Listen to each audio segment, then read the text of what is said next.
الحمد للہ والصلاة والسلام علی رسول اللہ اما بعد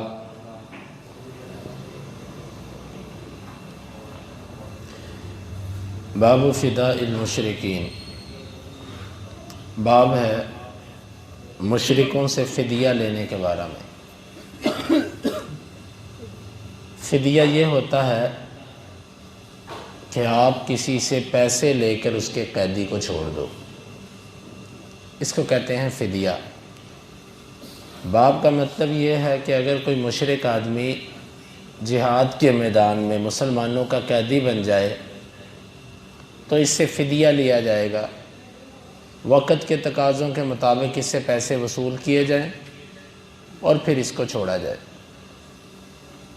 امام بخاری کہتے ہیں کہ ہمیں بیان کیا اسماعیل بن ابی اویس نے، وہ کہتے ہیں ہمیں بیان کیا اسماعیل بن ابراہیم بن عقبہ نے موسیٰ بن عقبہ سے، وہ ابن شہاب سے، وہ کہتے ہیں کہ مجھے بیان کیا انس بن مالک رضی اللہ عنہ نے ان رجالا من الانصار استأذنوا رسول اللہ صلی اللہ علیہ وسلم فقالوا۔ انس بن مالک رضی اللہ عنہ کہتے ہیں کہ انصار کے کچھ لوگوں نے اللہ کے رسول صلی اللہ علیہ وسلم سے اجازت طلب کی، فقالوا یا رسول اللہ، انہوں نے کہا اللہ کے رسول صلی اللہ علیہ وسلم ایدن فَلْنَتْرُكْ لِبْنِ أُخْتِنَا عَبَّاسٍ فِدَاءَهُ، آپ ہمیں اجازت دیجئے ہم اپنے بھانجے عباس کو چھوڑ دیں، یعنی اس کے فدیے کو، فدیہ نہ لے اسے۔ فقال لا تدعون منها درہما، آپ نے فرمایا تم اس کا ایک درم بھی معاف نہیں کرو گے۔ عباس رضی اللہ عنہ اللہ کے نبی صلی اللہ علیہ وسلم کے سکے چچا ہیں، جنگ بدر کے اندر قیدی بن کے آئے، حالانکہ یہ زبردستی لائے گئے تھے، یہ جنگ میں آنا نہیں چاہتے تھے کیونکہ یہ اندر سے اسلام قبول کر چکے تھے، پکا ارادہ کر چکے تھے اسلام کا، اور مسلمانوں سے لڑنا نہیں چاہتے تھے، لیکن مناسب موقع کی تلاش میں تھے۔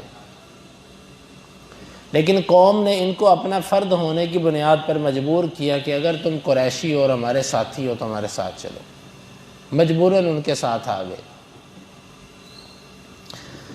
اور بدر کے میدان میں قیدی بن گئے۔ جب قیدی بن گئے، فدیے کی باری آئی تو سب لوگ اپنے اپنے قیدیوں کا فدیہ لینے لگ پڑے، یعنی اللہ کے نبی صلی اللہ علیہ وسلم کے پاس جمع کروانے لگے۔ عباس رضی اللہ عنہ کی باری آئی تو انصار کھڑے ہو گئے، مہاجرین نے، انصار نے کہا کہ یہ ہمارا بھانجا ہے،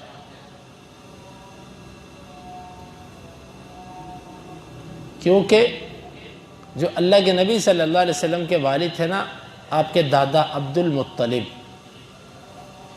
ان کا اصل نام تھا شیبہ،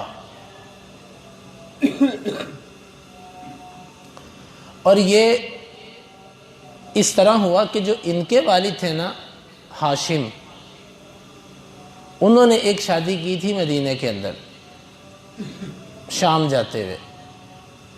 جب مدینہ میں شادی کی، شادی کر کے پھر آگے سفر پہ چلے گئے، کہا کہ چلو میں واپسی پہ اپنی دلہن کو لے کے مکہ چلا جاؤں گا۔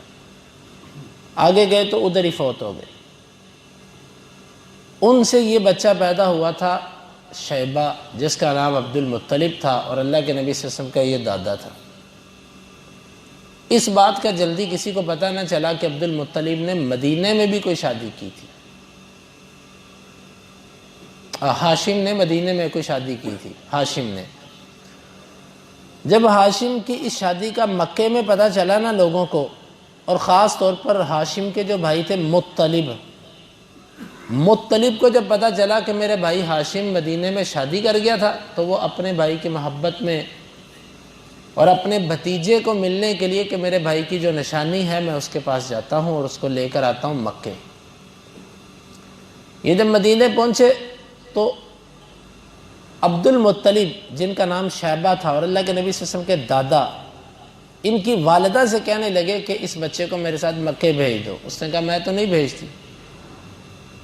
خیر رکے رہے، گفتگو ہوتی رہی، معاملہ بیان، اس کو آخر اس بات پہ قائل کر لیا کہ اس کا جو باپ تھا نا ہاشم، وہ سردار تھا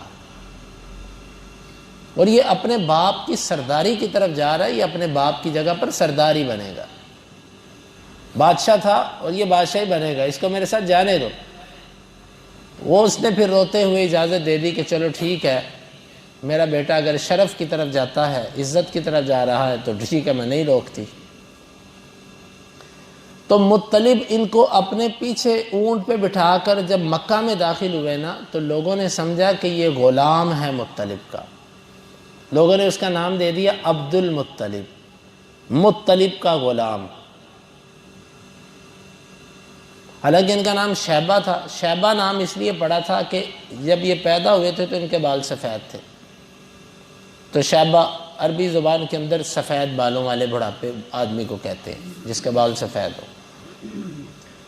تو لوگوں نے کہنا شروع کر دیا عبد المطلب، مطلب کا غلام۔ پھر انہوں نے بتایا کہ یہ عبد المطلب نہیں، یہ عبد المطلب یعنی مطلب کا غلام نہیں، بلکہ یہ میرا بھتیجا ہے، میرے بھائی ہاشم کا بیٹا ہے۔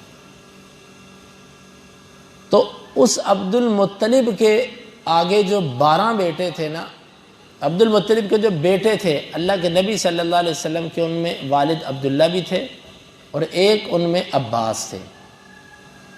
تو یوں عباس جو تھے نا، کیونکہ بھانجے کی جو اولاد ہوتی ہے وہ بھی بھانجا ہوتی ہے، ایسے ہی ہے نا، بھانجے کی اولاد بھی بھانجا ہی کہلاتی ہے۔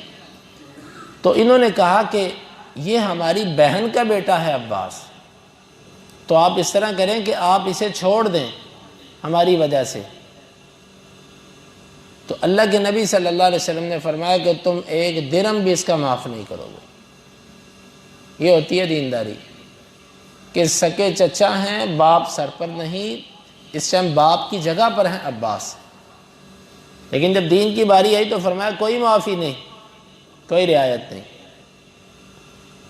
اور وہ موقع بھی آپ ذہن میں بٹھائیے کہ جب ایک عورت خاتون فاطمہ نے مدینہ میں چوری کی تو کچھ قبیلے، کچھ زید جو تھے وہ سفارش کے لیے آ گئے۔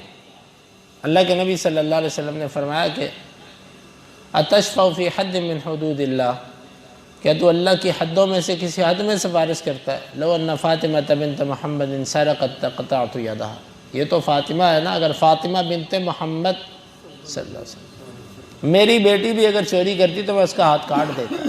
یہ بات کہنے کو اور سننے کو بڑی آسان ہے، لیکن تصور میں لائیے ذرا کہ آپ حکمران ہوں اور آپ کا بیٹا جرم کرے اور آپ کہو کہ اگر اس سے کیا تو میں اس کو یہ سزا دوں، یہ بہت بڑی بات ہے۔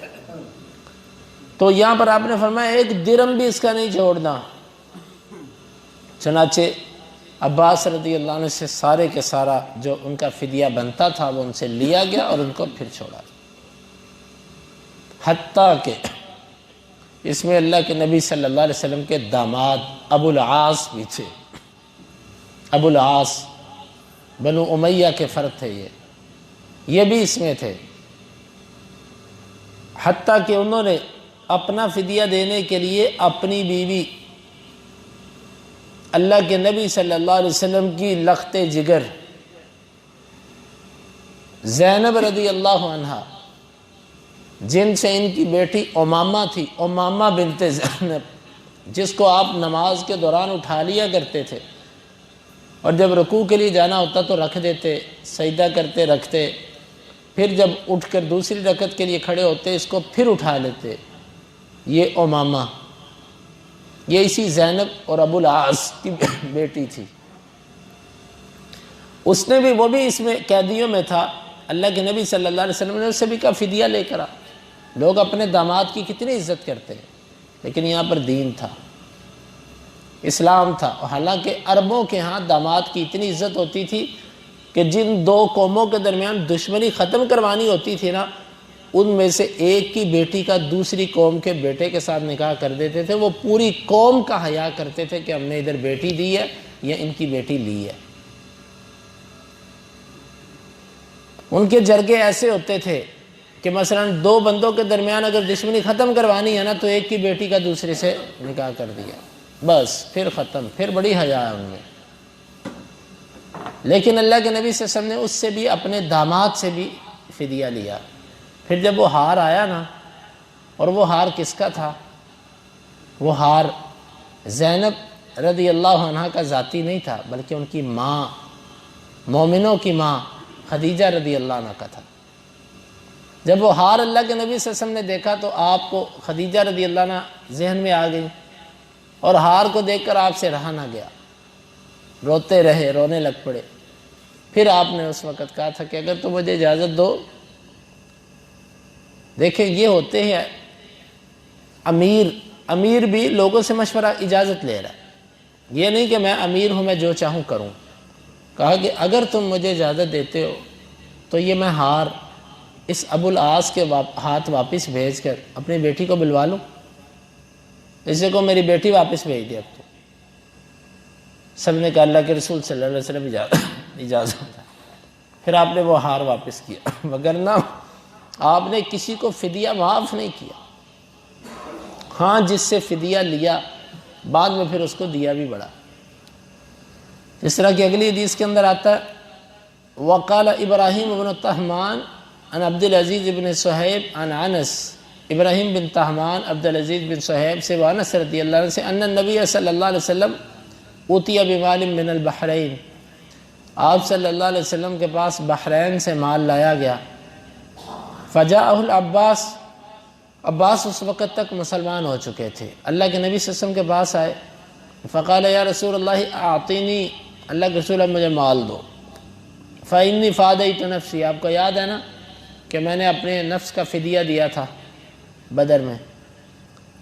وفادیت عقیلا، اور صرف اپنا نہیں دیا تھا بلکہ علی رضی اللہ عنہ کے بھائی عقیل بن ابی طالب، ابو طالب کے بیٹے عقیل، اس کا فدیہ بھی میں نے دیا تھا کیونکہ وہ غریب تھا، اس کے پاس کچھ نہیں تھا۔ فقال خود، آپ نے فرمایا اب لے لو۔ فأعطاہ فی ثوبہ، آپ نے اس کو اس کے کپڑوں میں ڈال کر دیا۔ یعنی اللہ کے نبی صلی اللہ علیہ وسلم کی عادت مبارک تھی، اللہ کے قوانین میں سخت تھے، جب احسان کی باری آتی تو پھر آپ احسان بھی بڑا کرتے۔ بحرین سے خوب مال آیا جو سب مسلمانوں میں تقسیم کیا گیا۔ عباس آ گئے، کہتے ہیں اللہ کے نبی مجھے دو، کس وجہ سے؟ کیونکہ بدر کے مقام پر میں نے اپنے نفس سے اور اپنے بھتیجے عقیل کا فدیہ دیا تھا، اب اس کا میری کمی جو مال میں آئی ہے وہ پوری کرو۔ آپ نے فرمایا کہ لے لو جتنا لینا۔ عباس رضی اللہ عنہ نے اتنا اٹھایا کہ کپڑے میں ڈالا ان سے اٹھایا نہ جائے، اتنا سونا چاندی پکڑا۔ اللہ کے نبی صلی اللہ علیہ وسلم دیکھتے رہے اور کہتے رہے کہ انسان کتنا حریص ہے، کتنا اس کو شوق ہے کہ میں زیادہ سے زیادہ اکٹھا کر لوں۔ پھر کہنے لگے کہ یہ تھوڑا سا میرے ساتھ ہاتھ لگوا دے، یہ اٹھوا دے۔ میں فرمایا ہاتھ نہیں لگانا، خود جو اٹھا سکتا ہے اٹھا۔ یعنی کہ یہ بھی نہیں کیا، یہاں پر بھی اصول پر رہے کہ جتنا اٹھا سکتے ہو اتنا اٹھاؤ، ہم بندے نہیں ساتھ لگائیں گے تمہارے کہ وہ اٹھا کر تمہارے گھر بھی چھوڑ کے آئیں، جتنا اٹھا سکتے ہو اتنا اٹھاؤ۔ تو یہ آپ سے یعنی کہ اس باب کا مطلب یہ ہے کہ جس کسی نے اگر کفر کی حالت میں کوئی اپنا نقصان کیا ہے کفر کی وجہ سے، اگر وہ مسلمان ہو گیا تو اسلام نے اس کے نقصان کو پورا کر دیا۔ جس طرح عباس رضی اللہ عنہ نے پیسے دیے، اسلام لائے تو اللہ کے نبی نے وہ پیسے کئی گنا نکلوا دیے ان کے۔ تو یہ ہے اس باب کا مطلب۔ خلاصہ یہ نکلا کہ اگر کافر مسلمانوں کے قیدی بن جائیں تو کسی بھی صورت کے اندر انہیں کوشش یہ کرنی ہے کہ فدیہ لے کر ہی چھوڑیں۔ ہاں بعض صورتیں ایسی ہوتی ہیں کہ آپ بہتر سمجھتے ہیں کہ یہاں پر ویسے چھوڑنے میں مصلحت ہے تو وہاں پر ویسے چھوڑا جا سکتا ہے۔ اللہ تعالیٰ سے دعا ہے وہ ہمیں ان مسائل کو سمجھنے کی اور ان کے تقاضوں کو پورا کرنے کی توفیق عطا فرمائے۔ اللہم انفعنا بما علمتنا وعلمنا ما ينفعنا وزدنا علما وآخر دعوانا ان الحمدللہ رب العالمین۔ حدیث نمبر 3048 اور 49۔